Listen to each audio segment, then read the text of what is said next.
Oui, merci Monsieur le Président, chers collègues. Vous l'avez compris, ces sujets stratégiques de développement durable de notre territoire, au cœur d'eux, on a la mobilité. Et c'est un vecteur de développement économique et un vecteur de changement également de comportement individuel. C'est aussi l'enjeu de ces territoires stratégiques, et l'Est lyonnais en est un. Encore très marqué par un usage dominant de la voiture, vous l'avez tous rappelé, c'est un territoire dynamique qui accueille des équipements essentiels en termes d'attractivité, tels que l'aéroport Saint-Exupéry et Eurexpo, des zones d'activité et de nombreuses entreprises. Concernant le périmètre sur lequel porte cette délibération, pas moins de 11 communes, 7 zones d'activité et 2800 entreprises concernées. L'enjeu aujourd'hui, et vous le partagez tous, est de faire de la mobilité sur ce territoire une mobilité plus efficace et une mobilité plus durable, c'est-à-dire de manière concrète et en proposant des solutions alternatives à l'autosolisme. Et dans cette équation, il est indispensable d'impliquer les entreprises de l'Est lyonnais dans l'écomobilité.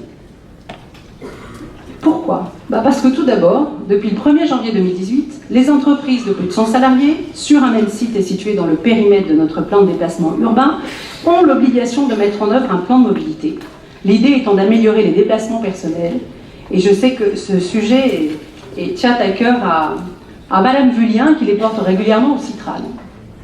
Ensuite, car nous sommes à une époque où il faut mutualiser les solutions apportées à un problème donné. L'enjeu de motiver les salariés d'une entreprise à diminuer l'usage de la voiture individuelle au profit du transport collectif est global et partagé. Néanmoins, l'une des réponses consiste aussi à développer l'interentreprise. Enfin, car c'est dans la lignée des actions qui ont été engagées depuis 2015 sous l'impulsion de la Chambre de commerce, des associations d'entreprises, et en particulier de l'ADEME, la région Auvergne-Rhône-Alpes, des clubs d'entreprise écomobilité ont été créés, des dirigeants et des salariés ont été sensibilisés à ces modes alternatifs. Bien sûr, tout cela prend du temps, car il s'agit aussi de faire changer les mobilités, les mentalités progressivement et d'apporter des solutions concrètes, parfois difficiles justement à rendre opérantes. Et cela nécessite des réponses adaptées. Alors bien évidemment, la mise en place de hubs mobilité, où il serait possible de trouver des vélos en libre service, de l'autopartage, des transports en commun, des solutions de covoiturage, des garages à vélo, bien évidemment. Tout ça doit nous conduire à nous mobiliser et à les développer. C'est ce que nous avions déjà fait, notamment avec certaines associations, et je pense notamment à l'IRN. Mais il existe tout un bouquet de solutions permettant de répondre à ce difficile problème du dernier kilomètre.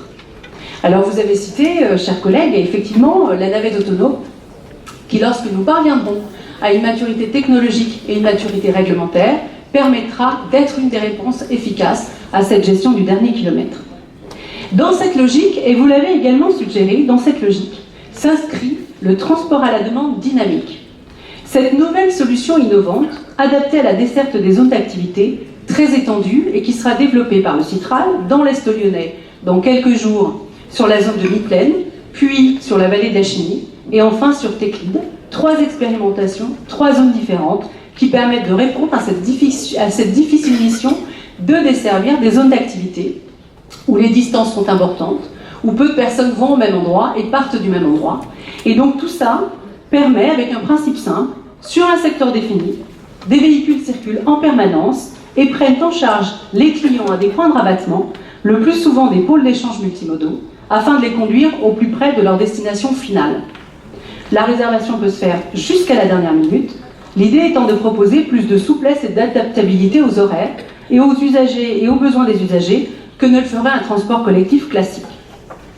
Il s'agit de ce genre de solutions, d'expérimentation, où on teste différents modèles qui permettent sur une échelle interentreprise d'avancer et d'anticiper. C'est pourquoi, bien évidemment, notre intergroupe votera favorablement ce rapport.